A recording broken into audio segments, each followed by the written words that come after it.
ইরানের সর্বোচ্চ নেতা আয়াতুল্লাহ আলী খামেনি যুক্তরাষ্ট্র ও ইসরায়েলের যৌথ সামরিক অভিযানে নিহত হয়েছেন।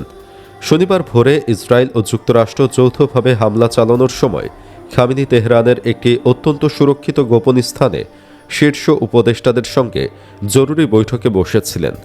হামলায় কেবল খামেনিই নয়, তার প্রধান সহযোগীরাও নিহত হয়েছেন। প্রশ্ন হচ্ছে, সুরক্ষিত ভবনে থাকার পরেও কিভাবে নিহত হলেন খামেনি? খামেনির অবস্থান কিভাবে টের পায় ইসরায়েল? চলুন বিস্তারিত জেনে নেওয়া যাক।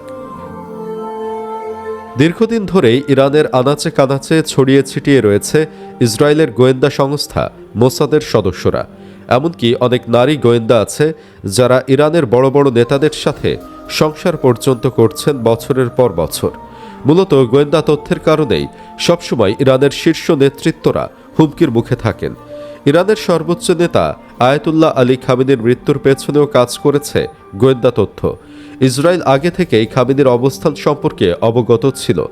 রয়টার্স জানিয়েছে, হামলার ঠিক আগ মুহূর্তে খামেনি একটি ভূগর্ভস্থ সুরক্ষিত বাংকারে প্রধান উপদেষ্টাদের সঙ্গে কৌশলগত আলোচনা করছিলেন।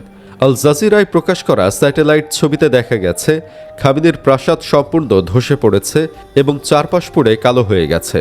বিশ্লেষকদের ধারণা, অত্যন্ত শক্তিশালী বাংকার ব্লাস্টার ক্ষেপণাস্ত্র ব্যবহার করে মাটির গভীরে থাকা সুরক্ষিত কক্ষ ধ্বংস করা হয়েছে। আর এ কারণে ভবনের নিচের বাংকারে লুকিয়ে রক্ষা হয়নি।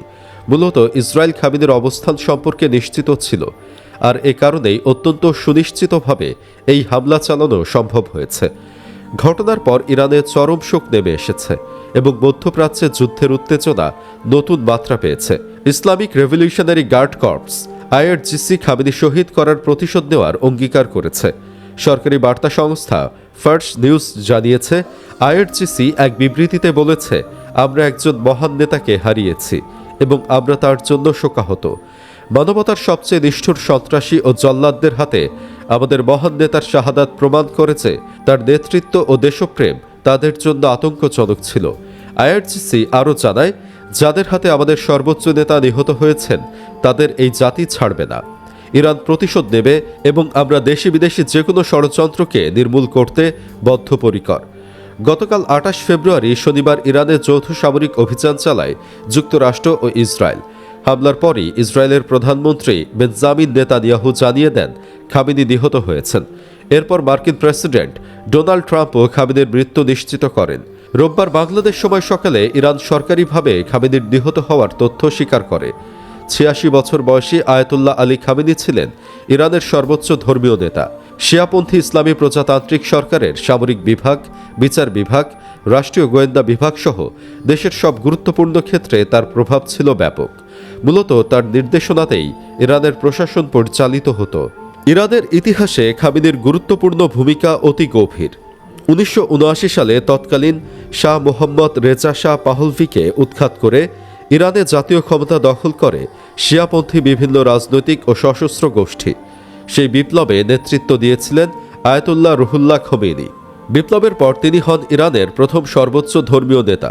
১৯৮৯ সালে খোমেনির মৃত্যুর পর দেশের দ্বিতীয় সর্বোচ্চ নেতা হিসেবে দায়িত্ব গ্রহণ করেন আয়াতুল্লাহ আলী খোমেনি।